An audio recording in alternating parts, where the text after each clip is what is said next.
qué vamos a hacer la señal de la cruz? Estupideces de la infancia, que nos revelábamos. Y eso provocó grandes discusiones con el profesor, sacerdote de religión y con nuestra juventud casi infantil de aquella época.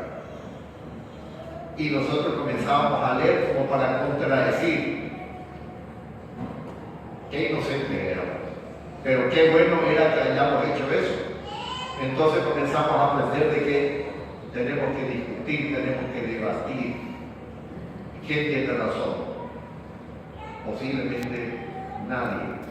Está mi verdad, que puede ser interesada, que puede ser subjetiva. Está tu verdad, que puede ser también sumamente egoísta. Y está la verdad.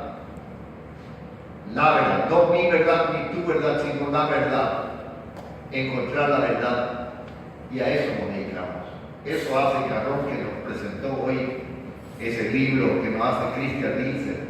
Cuando hablo que es más difícil preguntar que contestar una pregunta, me acordé acá del amigo Christian Nielsen, porque a veces me hace una entrevista, pero excelente la pregunta que me hace.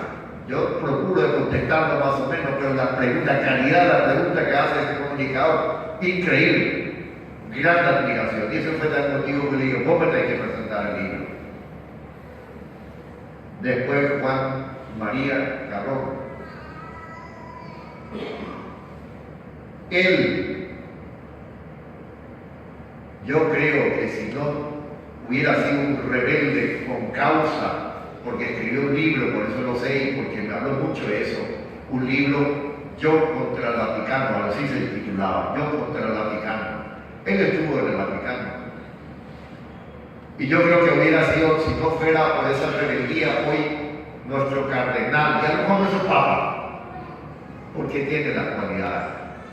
Un hombre increíble, con una filosofía, con una teología, pero de mucha profundidad. Qué mejor que estas dos personas hoy para presentar el libro. Qué alegría me produce todo esto.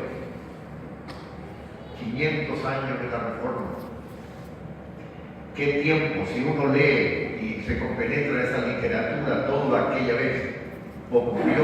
Es increíble cómo en un ser humano pueden ocurrir tantas cosas. Cómo la maldad puede ser tan elevada en el ser humano. Y lo fue.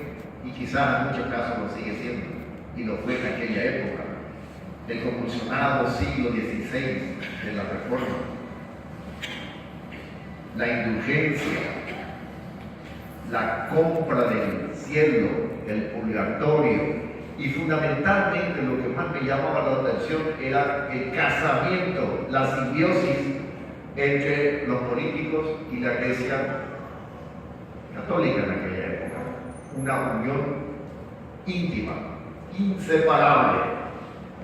El emperador estaba casado con el papado con el emperador, los príncipes de la misma manera. Era una unidad, no había manera de separar.